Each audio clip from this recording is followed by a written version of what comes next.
যেন মাখন গলিয়ে লাগালে যে ফিলিংসটা হয়, এটা নিলাম পাপায়া চন্দন ক্রিম নাইটে দিয়ে। আমি কি করব, নিয়াসিনামাইডটা নিলাম, এর সাথে মেশালাম নিয়াসিনামাইড সেরাম, আর এর সাথে পাপায়া চন্দন। দাগ পালিয়ে যাবে, দাগ থাকা সম্ভব না ঠিকঠাকভাবে। এবার এর সঙ্গে পাপায়া চন্দন সেরামটাও নিলাম, তিনটে মিশালাম, রাত্রে তিনটে মিশিয়ে নিলাম। পাপায়া চন্দন ক্রিম, কেন পাপায়া হোল চন্দন নাইট সেরাম আর থাকবো তো। এই নিয়াসিনামাইড। দেখে নিন, ভেরি লাইট টেক্সচার, ক্রিমটা এতটাই লাইট, আগে একটু ভারী ছিল, ওইটাই আমাদের কাজ ছিল, আমাদের R&Dতে কন্টিনিউয়াস কাজ হচ্ছিল যে আমাদের ক্রিমটা আরও লাইট কী করে টেক্সচার তৈরি করে। That is the making process. মানে জল দিলে তো জিনিস লাইট হয় না, এটা একদমই ভাববেন না। একটা মেকিং প্রসেস থাকে, সেই প্রসেসটার মধ্যে দিয়ে অনেক পরিশ্রম থাকে একটা প্রোডাক্টকে ডেভেলপ করতে গেলে। তো সুতরাং this is what the product is, and the final output is like this. আমি দেখাবো, this is the papaya Chandan cream, papaya Chandan serum and niacinamide, তিনটে মিক্স করে রাত্রিবেলা লাগিয়ে আমি শুতে যাব।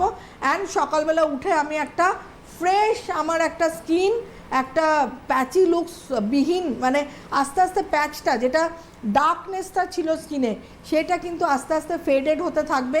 এবং আরেকটা জিনিস বলবো, যে যাদের ফ্রেকেলসের সমস্যা, মানে পিগমেন্টেশন, অনেক সময় পিগমেন্টেশন থাকে না, ছিট ছিট ছিট ছিট যেটা ফ্রেকেলস হয়, ফ্রেকেলস কিন্তু পুরোপুরি যায় না। আবারও বলছি, মানে তুমি যেখানে এখানে দাঁড়িয়ে বলছো পিগমেন্টেশন পুরো যাবে, ফ্রেকেলসের ক্ষেত্রে বলছো ফ্রেকেলস পুরোপুরি যায় না, ফ্রেকেলস ফেডেড হয়ে যায়, because freckles is the genetic structure, এবং ফ্রেকেলস ইজ সামওয়াট এক্সটেন্ডেড, মানে একটু স্কিনের থেকে উঁচুও থাকে, এবং ফ্রেকেলস ক্লাস্টার ফর্মেশনে হয়। ফ্রেকেলস কিন্তু টোটালি, মানে এতটাই, যেমন আমার মুখে ফ্রেকেলস তুমি বুঝতে পারবে না। আমার যখন প্রথম ফ্রেকেলস হয়েছিল বেশ চোখে পড়তো, মানে এই চোখের, যেহেতু আমার ফেয়ার কমপ্লেক্সন, এই এরিয়াগুলোতে বেশ 5-6টা ফটফট করে, কেন, আমার জেনেটিক, আমার ফ্যামিলি হিস্ট্রিতে আছে। তো আমি তখন থেকে অ্যান্টি ফ্রেকেল সেরাম আর পাপায়া চন্দন রেগুলার বেসিসে ইউজ করতে করতে এখন ফ্রেকেলসটা এতটাই ফেডেড হয়ে গেছে যে আমি খালি চোখে একদম দূরবীনের শখে না দেখলে বোঝা সম্ভব নয়।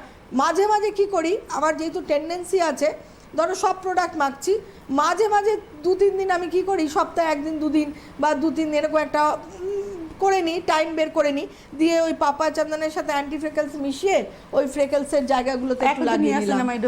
নিয়াসিনামাইডটা তো করি আমি, এবং অ্যালোভেরা জেলে যেহেতু নিয়াসিনামাইড আছে, এটা বলারই মানে জায়গাই নেই। তো আমি বলবো, যারা জানো তো সত্যি সত্যি যদি পিগমেন্টেশনের প্রোডাক্ট কারেক্টলি ইউজ করবে, they will get the result. একটা টেলিফোন